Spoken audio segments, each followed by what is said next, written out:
If you've been hit by Google Penguin, or you're just curious about how to navigate the latest algorithm update by Google, we're here today to answer those questions for you. In today's SEO Roundtable, we'll be hosting 3 SEO experts as they answer the burning questions of the iGaming community around Google Penguin. I'm joined by an all-star panel, including Bastian Grimm, Kai Schaefer, and Dave Snyder, who are here to offer some advice on what went down with Penguin and tips and insights to navigate this algorithm update. Unfortunately, our 4th speaker, Tim Grice, had unforeseen scheduling conflicts come up, so he will not be joining us today. If you have any questions about any of the content presented today, as always, we will be providing an extended Q&A session for the last 20 minutes of the webinar. You are welcome to submit your questions throughout the presentation using the question panel and the GoToWebinar panel.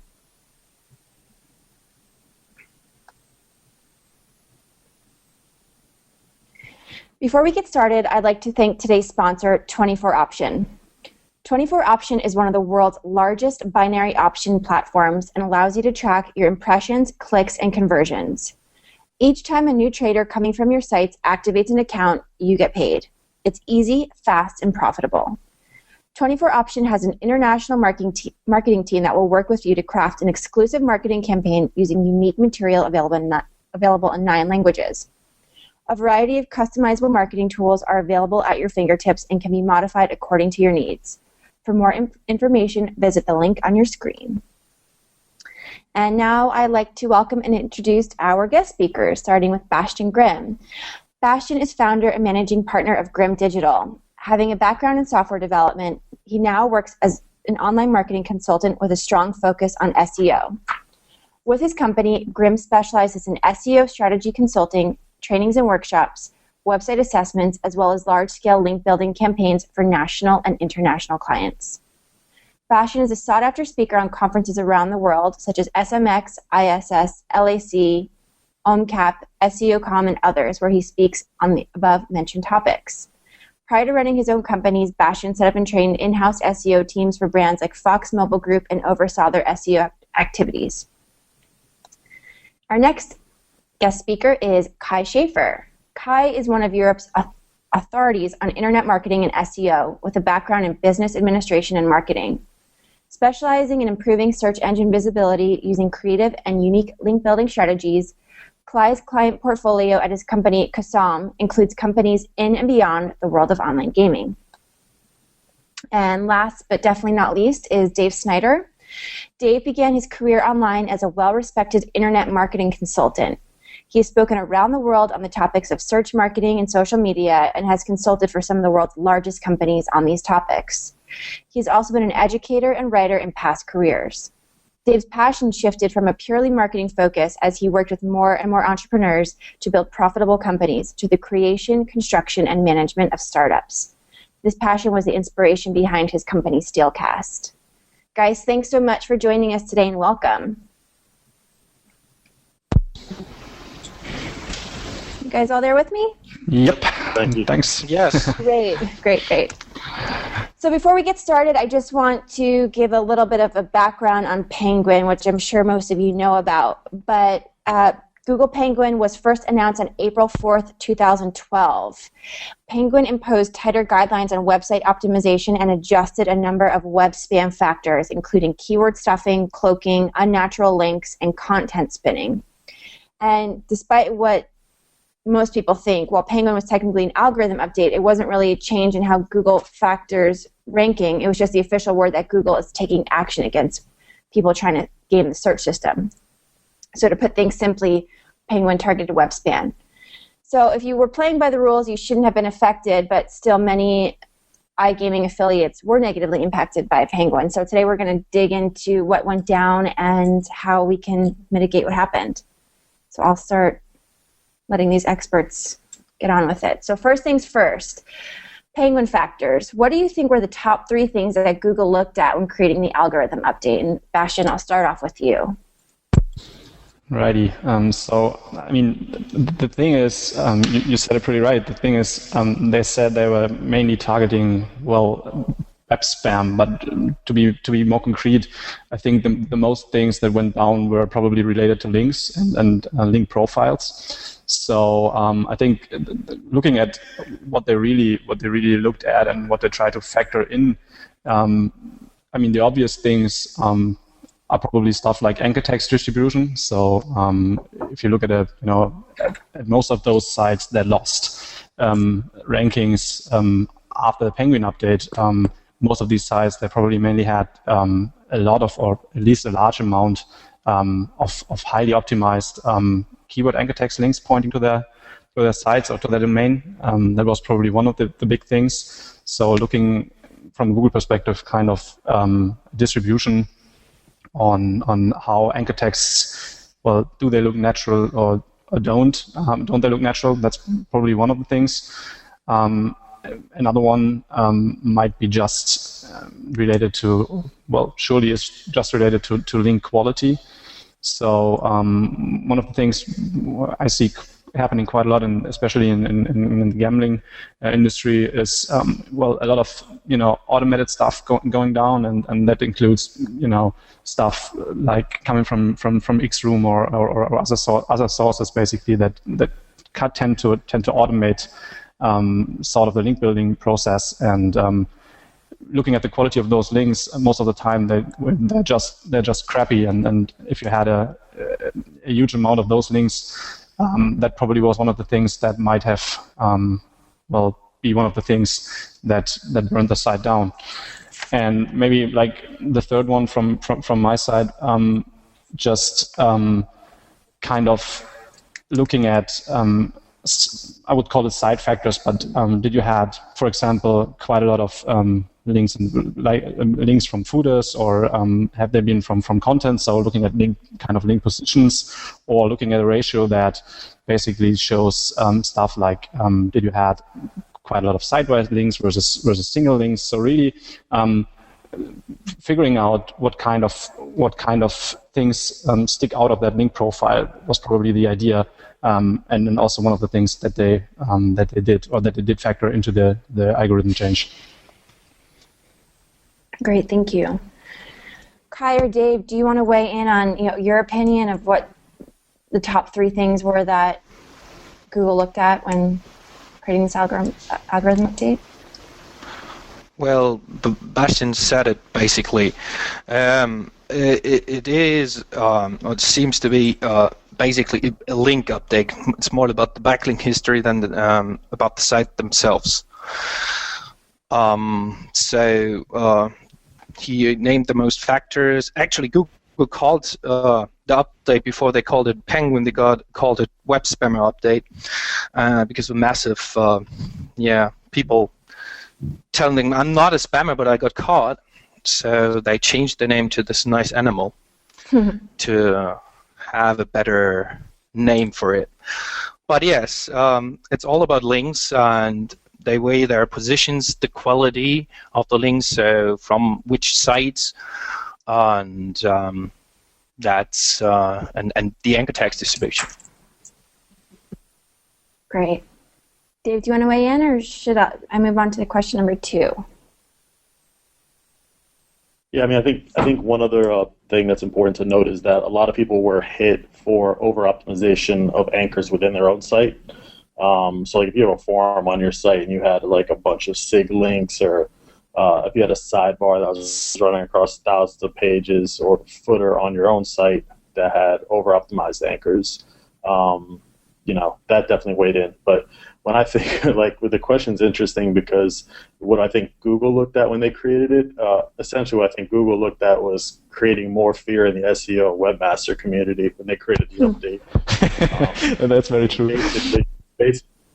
Basically what Google's been trying to do for the last 6 months is shoot every shot they can at SEOs and at people utilizing SEO to move that budget over to PPC. And it happened even before this, when they started sending out the webmaster emails for unnatural links, which basically is an email that says nothing specific but gets you to give up a bunch of information. Then they start shooting off the Panda update, which is an automated algorithm. Now there's another level of, then there's outings in the meantime. It's been this whole like one thing after another. It's basically turned the SEO community on each other. And the people that are really getting hit hard by this are the individual webmasters and the small business owners, and probably a lot of people in the affiliate community. Interesting.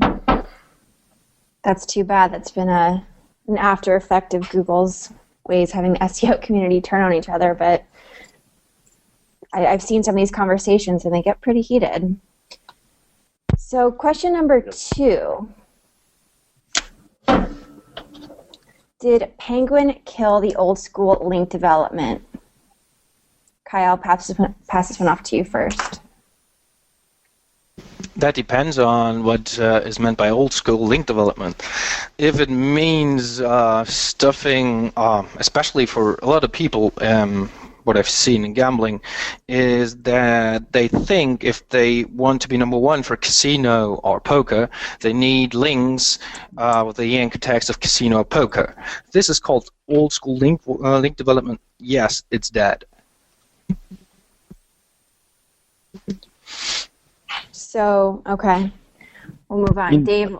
Yeah, I'm sorry, just to jump in there. Please. I mean, the thing is, it just comes down to what we had in the first question. I mean, to put it another way, I mean, if old school means just relying on one thing, which worked until a specific time, then it's probably, I mean, that should have been dead by, quite a while ago, but still, it isn't. I mean, if you're in the position of basically combining different old school approaches, to put it that way, that might still work. But the issue with SEO is usually that if people find something that works, they just do it over and over and over again, and that's probably not a very good idea, not a future-proof approach, so to say. Okay. I mean, I think my comment would be that what Penguin killed was lazy link building. The same things that have always worked for quality link building still work. What it's done is it's taken away, the automation factor for link building. Not even in that case, because I mean, if you do automated link building in a smart way, you can do it correctly. What it's done is it's taken away the ability for anybody who doesn't know SEO just to come in and build links to a site and try to rank sustainably. You can still rank quickly, and if you look at terms in the U.S. like payday loans, you see people out there doing automated link building and ranking, but it just doesn't sustain past a week or so. But that was something that before Penguin ever came along, it wasn't seen as a best practice, correct? Yeah, I mean, if you go by Google's directions, nothing's a best practice, right? Like, if you build if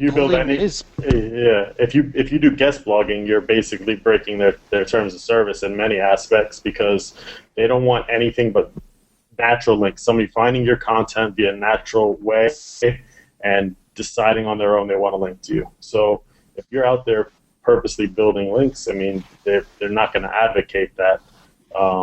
So I mean, that again, I mean, it goes back to there's a couple things. One, they want to have complete control over their results, but secondly, there's $6 billion a year being spent on SEO products and services. So that's money that Google's losing right now that could be spent on paid search. Interesting perspective. Okay, I'll move on to question 3. What are your top tips in executing a future-proof link building campaign? I guess this is an addendum to question number 2.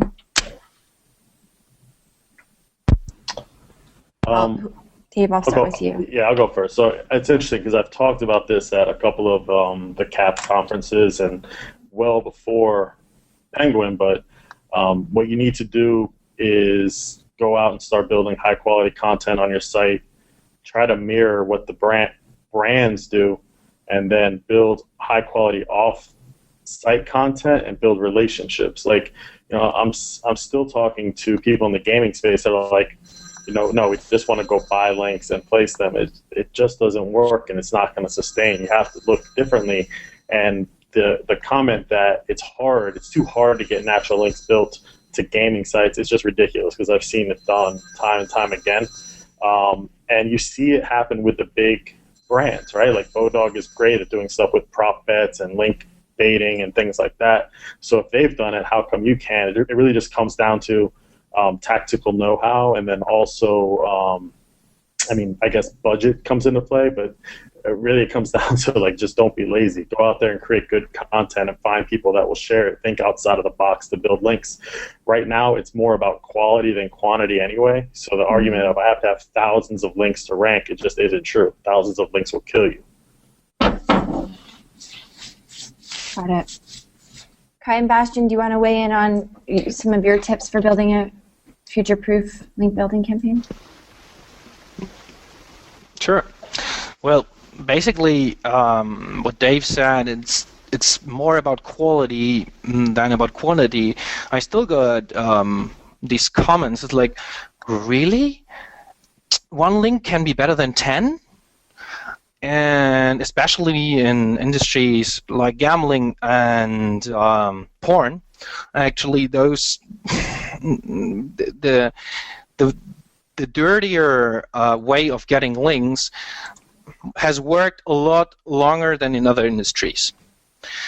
So building good links means, well, budgeting on one hand, or time. Time is also something, if you don't have the budget, just invest time. Like finding really good sites to make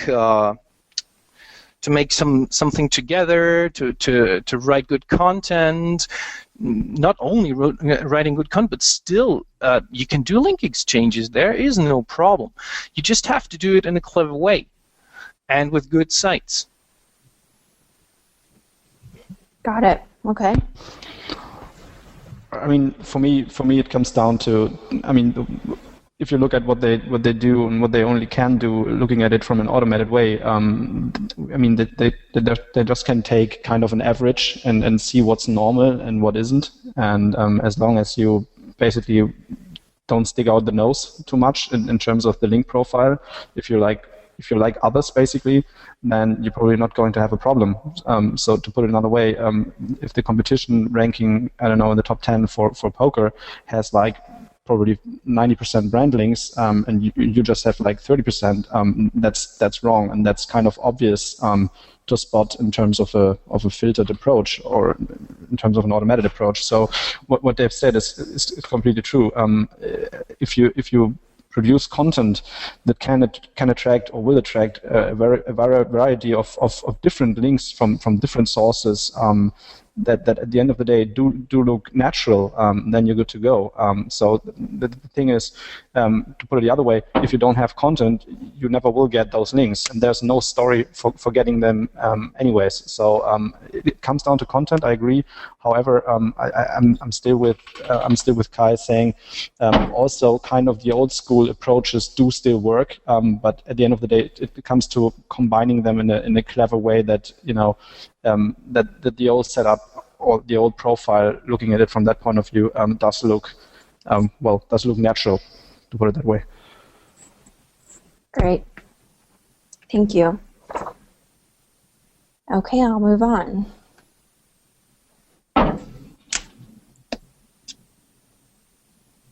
There's a slight delay on my computer. Sorry about that. So, question number 4. When it comes to backlink building, what are your thoughts on title relevancies versus domains, and what's the best strategy for the long run? The person who asked this in our forums added something that I wanted to share with you guys to this question. For example, can you get a great blog post with the term casino in it for a tennis domain? If you comment on this blog and get a backlink, can you still get good traffic just commenting on relevant titles, not so much on relevant domains? Bastian, I'll pass this one off to you first. Right. So that's an interesting one. I mean, I think it probably comes from the from the thing that Kai said, the thinking is still, I need a lot of links, and obviously to stick within the same kind of industry or the same kind of environment obviously limits you in getting links, right? So if I would answer that question with just get links from other casino sites, that probably would be a pretty hard task to accomplish. I would put it the other way. I would say, as long as a link does have a story which does look kind of legitimate, that's fine. I mean, I'm not so sure about the story from a tennis site linking to a casino site, but sports betting, on the other hand, would probably be something that might fit. However, I wouldn't worry so much. The first thing does it match or doesn't it match? I mean, as long as the link blends into that site, and then also to answer the other part of the question, I wouldn't worry if it's like a sub-page or is it kind of an exact match keyword domain, or rather than saying, okay, does that link on that specific domain have a story? Does it fit in? Then I would try to acquire it. If not, I would stay away from that. And I mean, that's probably the easier way to go with that. Great. Dave, do you want to weigh in on this? Yeah, I think, if the way you're looking to build links is through blog comments, you're probably doing it wrong overall. So, I would get back to definitely domain relevance over individual page relevance. But again, even on the individual page, if you're looking at blog comments as being your primary link building strategy, that's not the way to go about it. Your energy would be a lot better spent on creating relationships with other bloggers. So like getting a piece of content, for example, on a tennis blog that links back to sports betting is a great idea, but the transition between tennis and casinos basically makes no sense from a semantic perspective. And so you add on top of that the fact that it's a blog comment, likely no followed, and so you really get a limited return on your value, especially if you're optimizing the anchor text, which then you're only really hurting yourself. So. Okay. Kai, do you care to share anything on this question? No, Dave and Bastian did say everything. Okay, great. I'm going to move on then.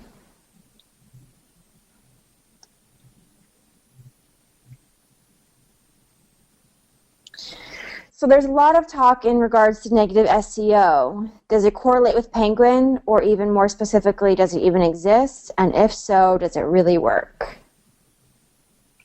I know this is a hot topic being discussed right now. So there's a really good post on SEO book by Joe Sinkowitz that went through this, and for me it definitely exists. There's no way, Google's assertions that they can stop negative SEO are pretty ridiculous, especially when they have algorithm triggers for over optimization. If anything, Penguin's made it easier to do this, because before, negative SEO has always been there. You drop a bunch of links on a person, and then you have to go and out them to Google. Now there's algorithmic triggers, right? So if I send a bunch of anchor text your way, Penguin should pick it up, and you have to deal with the cleanup from there. So I think, if anything, it's made it easier and it's brought it to the forefront. It's not something that's new, but it's definitely real. And Google telling everybody that it doesn't exist, is a pretty huge disservice to the webmaster community, when it is there. There's no way they can technically, from an algorithmic standpoint, tell me how they are able to decide whether something is fake or real in terms of spam, so they can tell whether somebody did it maliciously or to help their site.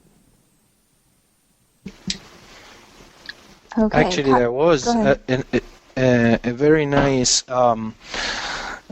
change of a phrase from Google, which they changed from saying negative SEO is not possible to something like we're trying to fight negative SEO as much as we can, something like that. So even they acknowledge that it does exist. And as Dave said, there's a very good post from Aaron Wall. So it exists, and it is a real threat at the moment. There's just maybe like small pieces to add. I mean, I completely agree with Dave, especially with the changes they did. It's way easier doing that versus not doing it. I mean, still, but it was the same in the past as well. It depends on the target.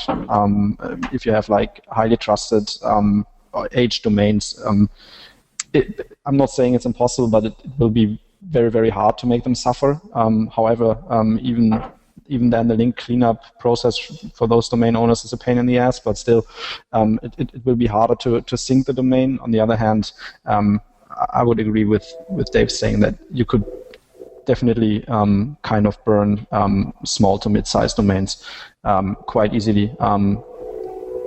Yeah. Okay, great. So negative SEO is, from what it sounds like, a very real thing. Moving on to question number 6. Once I've applied fixes to my SEO, how long do you think it will take to get my ranks back? Kai, do you want to start off with this one? Well, actually, we have had just one algorithmic update on Penguin on May 25th. So if you have and there is a very good case study from WPMU.org that did recover from Penguin. So yes, it's possible, but you have to wait till the update. When will be the next update? We don't know it yet.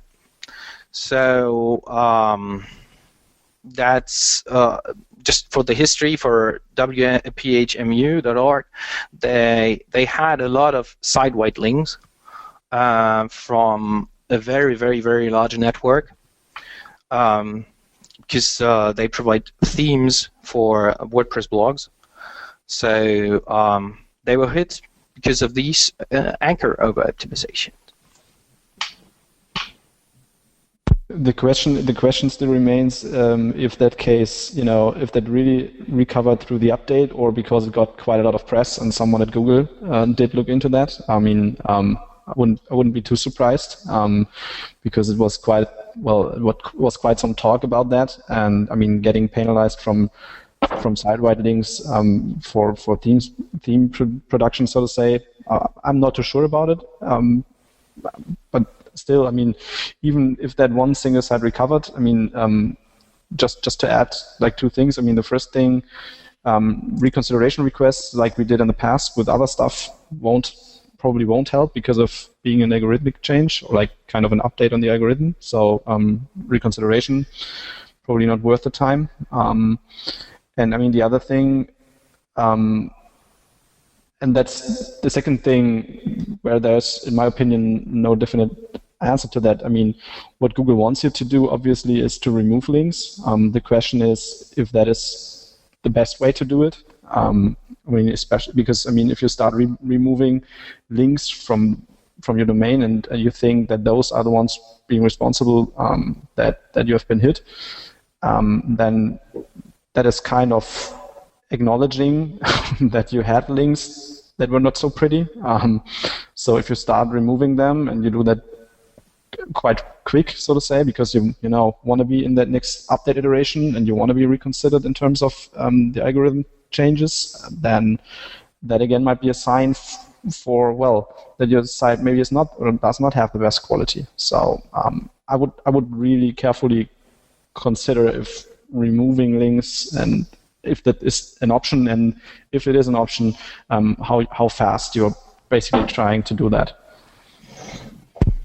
Great. I guess my response to it would be, what fixes have you even put in place? Because I think Bastian's right. Like just going out like a crazy person and shaving your link portfolio is a bad idea without somebody coming in and giving you some feedback. And even in cases where we've actually done trimming, we're not even seeing the links that we've gotten down come out of the Webmaster Tool crawl, which obviously the data is whatever they want to show us. But, I think if your site's been hit in the iGaming space, and if you can't survive for a full 12-month period, right? So let's say you're on CPA rather than a revenue share, you're going to need to look at some new ways to generate revenue. Sitting there on your site just shaving links down, hoping it comes back, is probably not going to be the best strategy. Go out and find somebody that can give you an educated view of your portfolio, what you should take down, what you shouldn't. Let it sit there. It will. I think all sites bounce back eventually, right? So, it will bounce back, but you need to do something to make money in the meantime. Now, if you're on a revenue share, you can ride out the 12 months, just do the first part, fix it, let it sit, it will come back. But you can't just continually tweak, like keep taking links, put links back, things like that. That's not how this is going to work. True, and especially what Dave said to the first question, what is the strategy of Google about all of it? The scarce strategy. So they want you to present your bought backlinks. They want to present you to delete all the links, and that is most definitely not the way to get out of Penguin. So fixes are very personal from each site to site, and as Bastian said, WPHMU had a very very big audience to listen to their problem.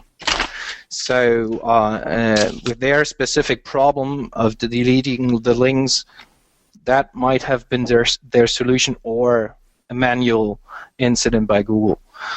But in general, as it is algorithmic, you always have to wait for Google to send the next update out.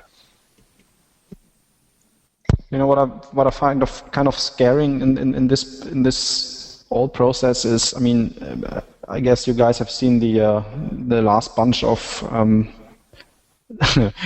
Google Webmaster Tools notifications in terms of bad links and blah blah, and especially the thing stating that you should tell them about those links you think are not good. That's kind of exactly what Kai said.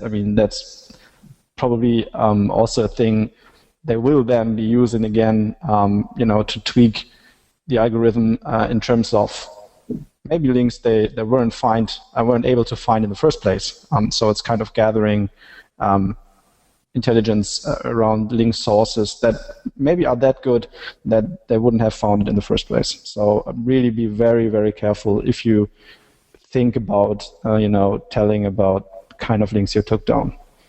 Well, that's what they did with the first round of Exactly. Webmaster things too. Is they had everybody out themselves, and then nobody got back anyway.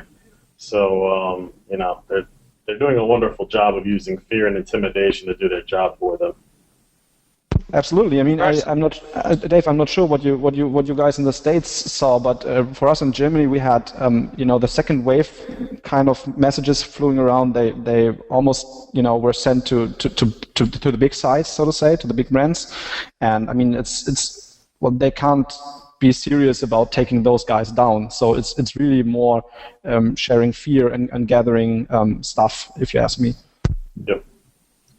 My personal favorite was that they also mentioned that you should name the bad companies who sold the links. That was really nice. Yikes. Google can be scary. Okay, an offshoot to that question. What can affiliates avoid in the future so Penguin or the next update of Penguin won't hit them again? I'll start off on this. Great, thanks. For me, SEO now is all about sustainability. If you're going to go into online marketing space, you need to build a website that does what you're supposed to do from not only search but a social media perspective. You need to put really strong content up. You need to build a brand. You need to build out your social signals, and you need to build up an outreach program to be able to place high quality links, right? And it's really not that expensive or that hard to do. If you get an intern who can do some data pulls from places like Technorati, and you get a writer from Odesk or another source, you can easily build a small, cheap team that can help you build a really good small brand in the space, and you just keep your portfolio clean from there on out. And you can absolutely become competitive that way. I've seen lots of affiliates that have been in the space for a long time who don't even really understand SEO and who have never bought a link and who are making money. So the idea that you have to go out and spam to make it in any space is kind of just a self-fulfilling prophecy, so to speak.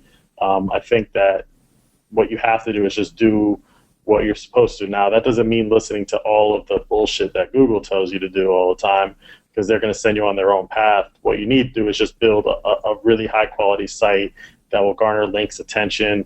Like Bash had said, make yourself into one of those sites that really they can't take out of the index. And you can do that as a small webmaster. There's no reason you can't.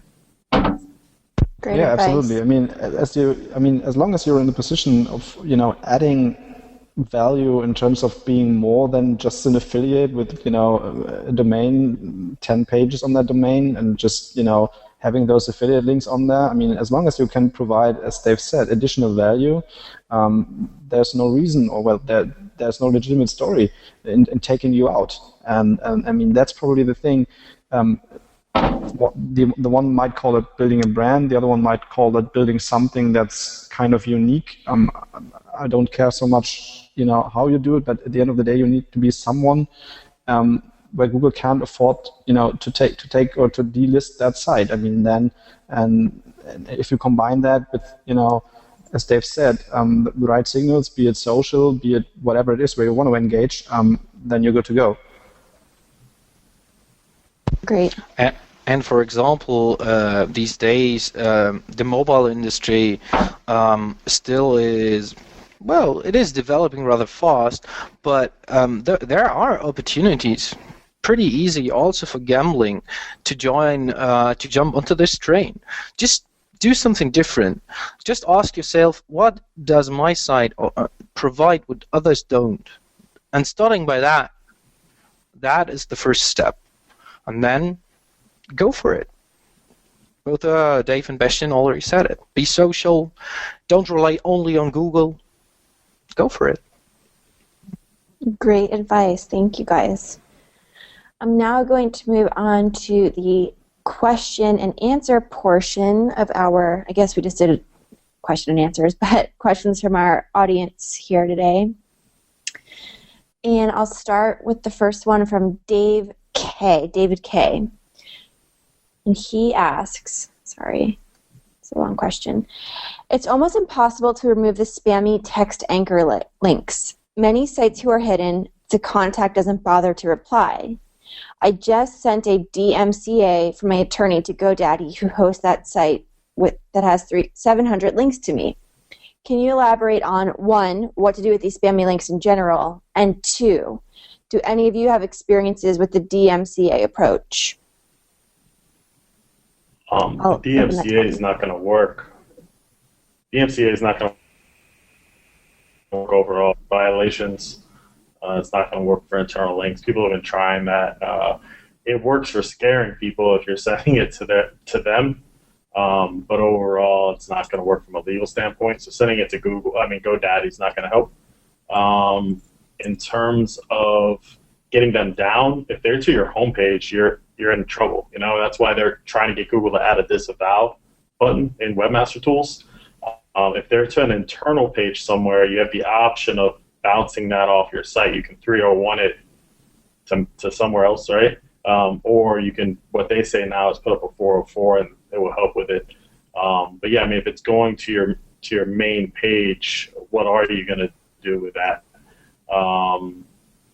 And that's kind of the problem, because now you see what the issue is with negative SEO as well. Like, somebody drops a bunch of links to your homepage. What are you going to do to clean that up? Great, thank you. Bastian or Kai, do you care to add? Yeah, just a quick remark. I mean, the issue with I completely agree with the homepage thing.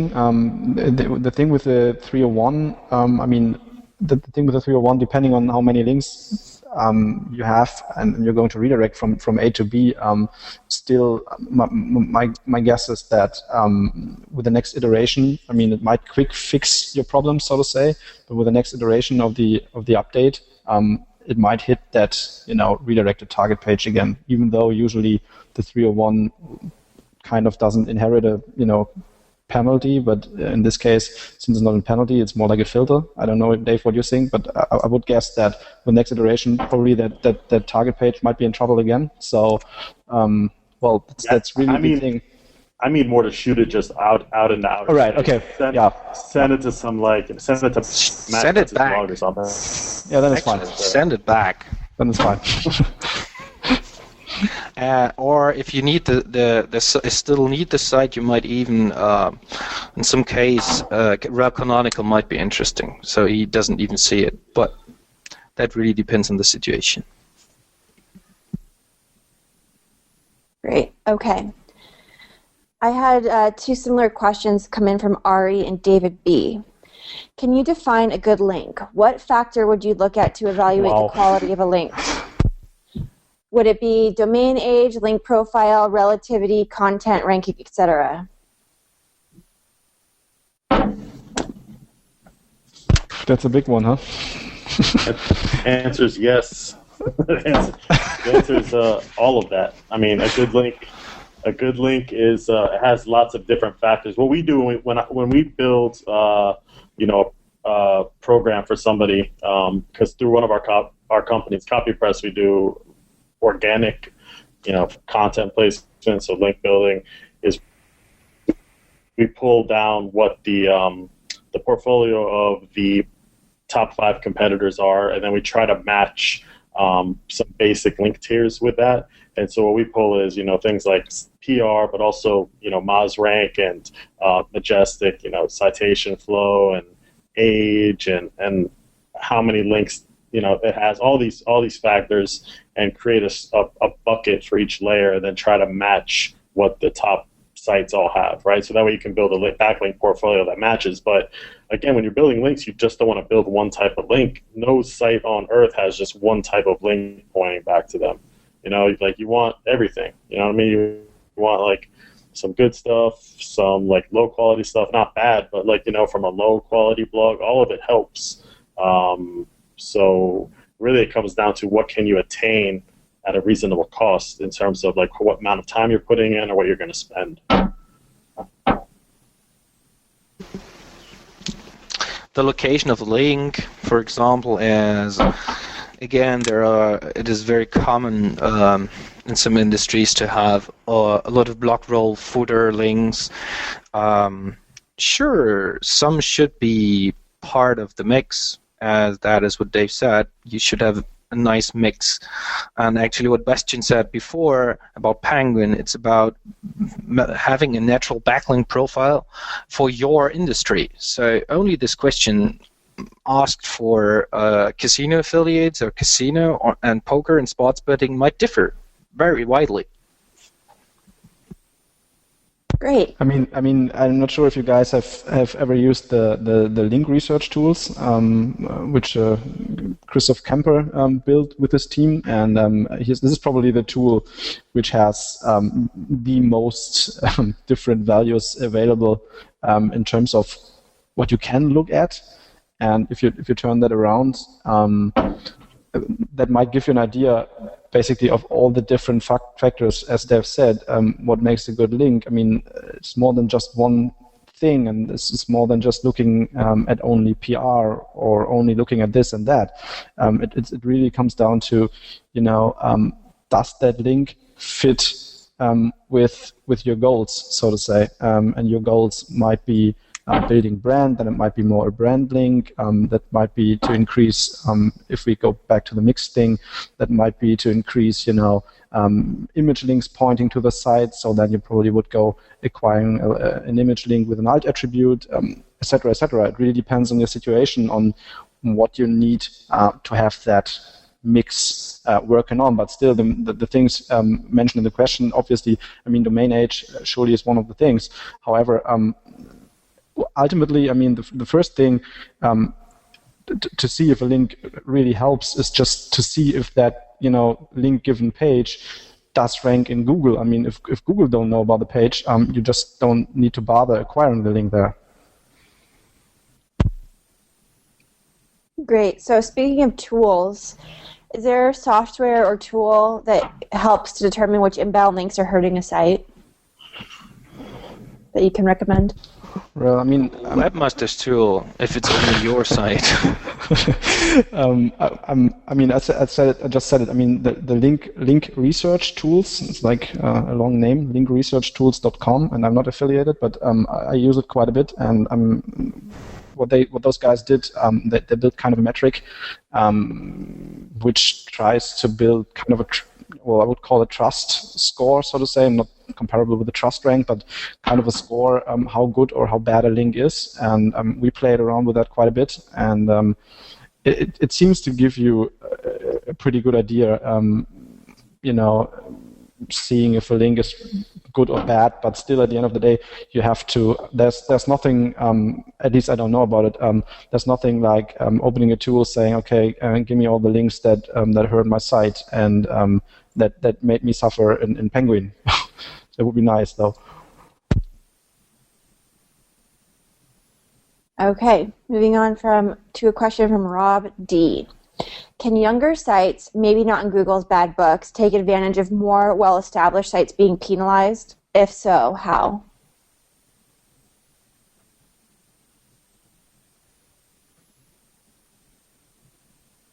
Well, only by... Yeah, sure. Can younger sites, perhaps ones that are not in Google's bad books, take advantage of more well-established sites being penalized? If so, how?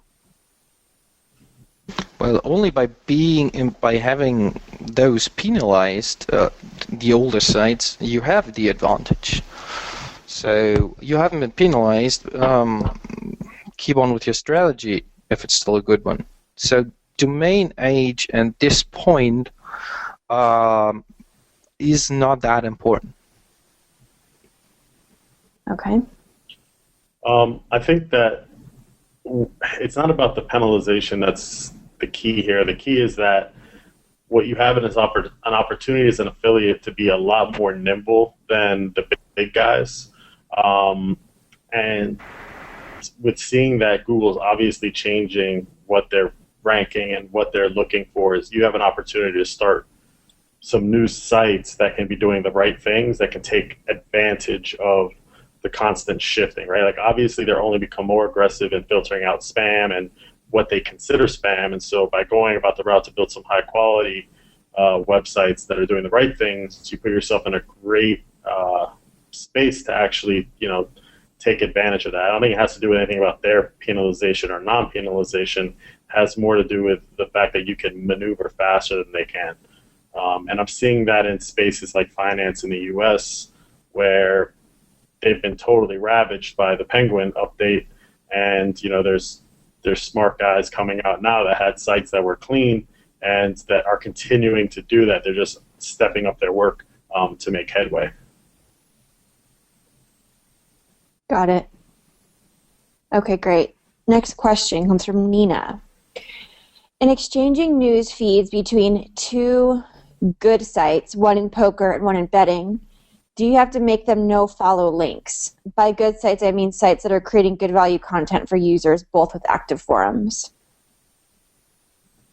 I mean, it depends on what the goal with the links. I mean, if it is about links, then I wouldn't see too much value in it, because it's always the same domain linking to each other. So from that point of view, just from a link building perspective, I wouldn't see too much value in that. I mean, from a no-follow perspective, I wouldn't see why that should be no-follow. I mean, it rather would be the question that if both are serving the same content, if you would work with a cross-domain rel canonical thing to just make the source rank and the other one just provide the content in terms of just for user value.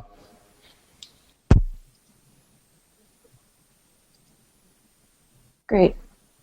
Dave or Kai, any advice on no-follow links for two in a content exchange between two decent sites? Yeah, I mean, in terms of a content exchange, a lot of that stuff's going to be negated by Google anyway. They can pick up on things like reciprocal linking.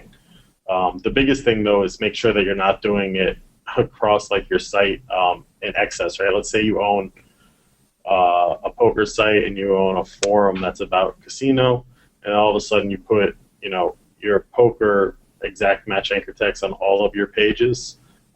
You're basically going to end up filtering yourself out. I've seen stuff like that happen in the last couple of months. So in terms of adding the no-follow, companies oftentimes link to each other. I guess the bigger thing is don't optimize the anchor text. Just link to it with its regular domain name. That way you can drive traffic and some value, maybe. If it is just, actually, is the last sentence of Dave, is it's just because the user is interested in the information, so it's an information exchange.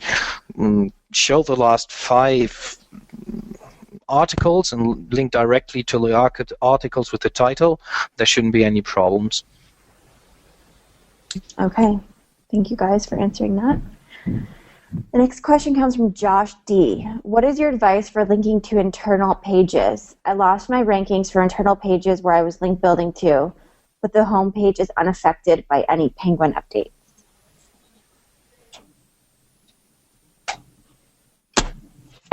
I'll open that up to any one of you. Well, it's a bit difficult to give you an answer on this question without seeing it.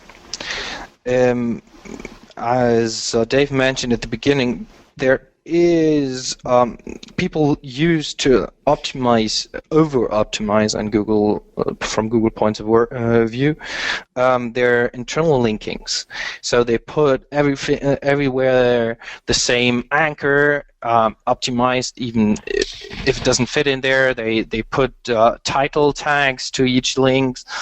But just without seeing an exact case, it's difficult to give an answer. So just review how is your internal linking structure. There are tools to actually look at it from the outside to see where you're linking to it. Okay. Bastian or Dave, any comments on losing rankings for internal pages but not the homepage? No, I mean, I think it's definitely something that needs to be looked at on a case-by-case basis, and I think that's kind of the core with all of this is, that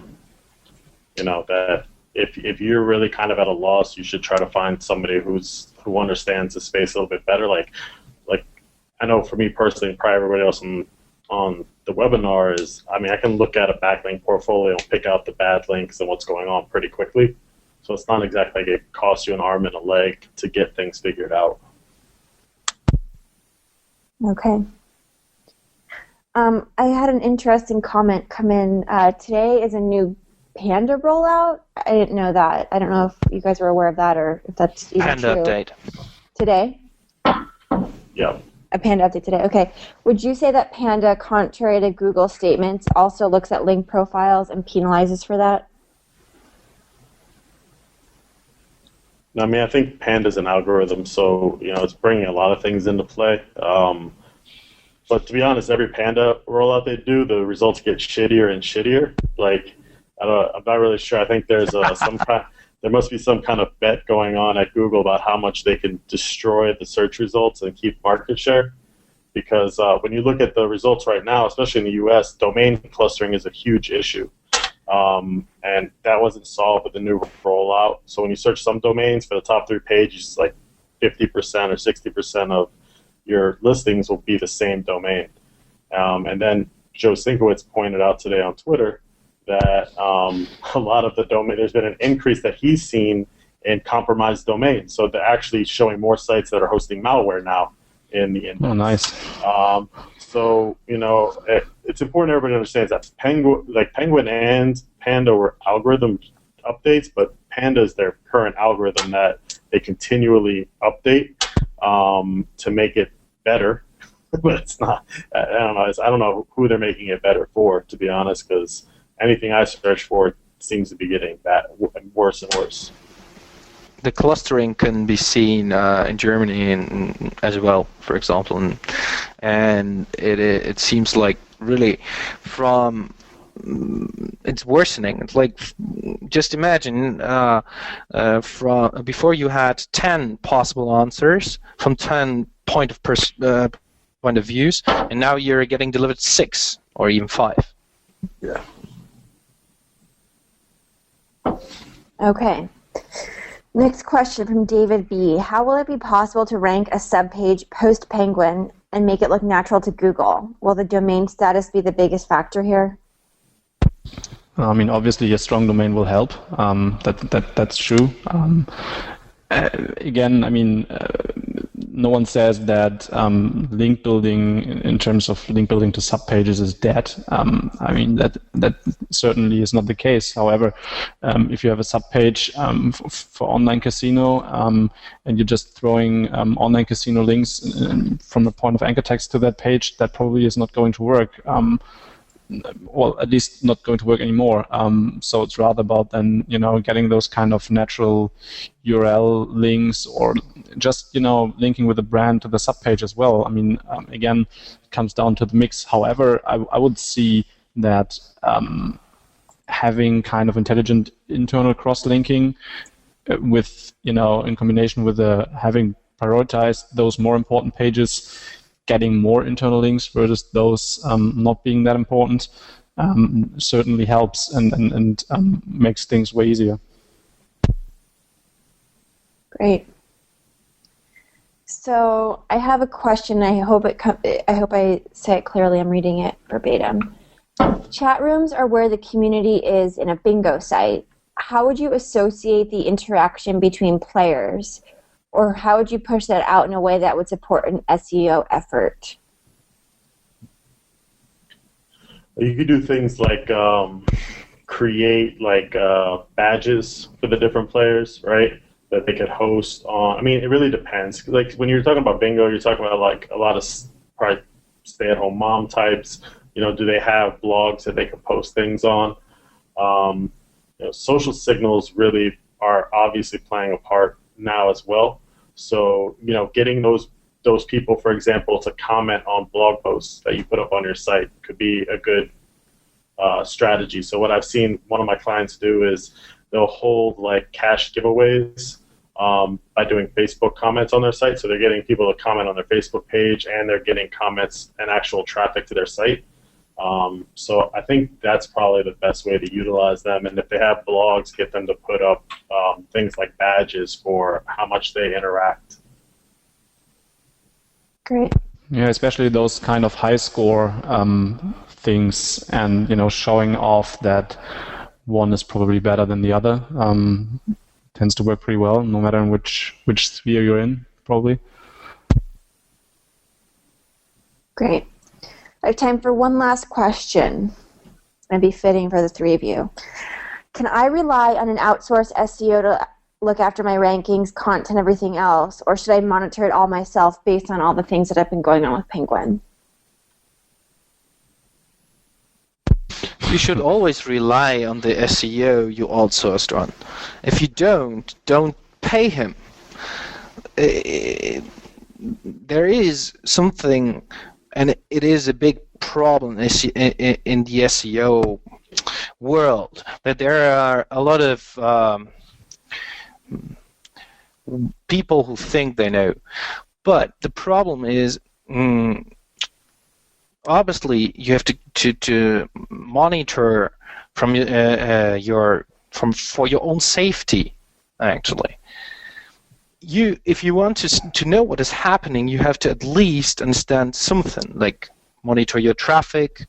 Some do monitor the rankings, but a relationship with your SEO should be on a very high trust level, because not having this trust can cost you your website.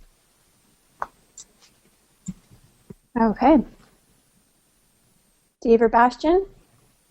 I mean, I think you should always keep a monitor on what's going on. It's just like you go to the doctor and you get news you don't like, you go get a second opinion, and it's one of those things that SEOs are fallible as well, right? I've made mistakes before, and they have personal lives, so they might get sidetracked with things. So make sure you have a good reporting system in place, that you know what's going on with the site, and then also pick the right contractor from the beginning. And a lot of times the mistake that's made there is wanting to opt in for something that's cheap rather than something that's good. If you want to keep things cheap, just keep them to yourself and just do it yourself rather than outsourcing.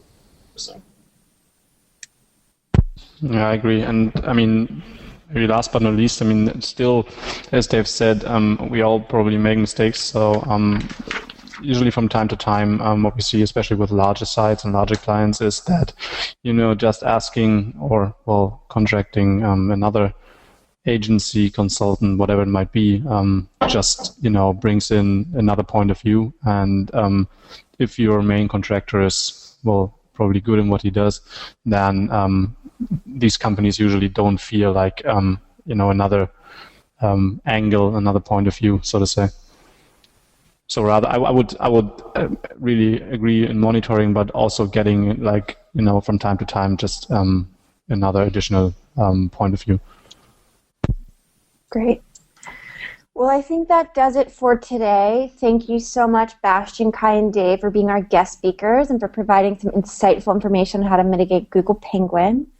And as always, the recorded version of this webinar will be available on the CAP website within the next week. Thank you guys so much for joining us today. I appreciate it. Thank you, Michelle. Thanks for having us. Of course. I'll talk to you guys soon. Thanks. Take care.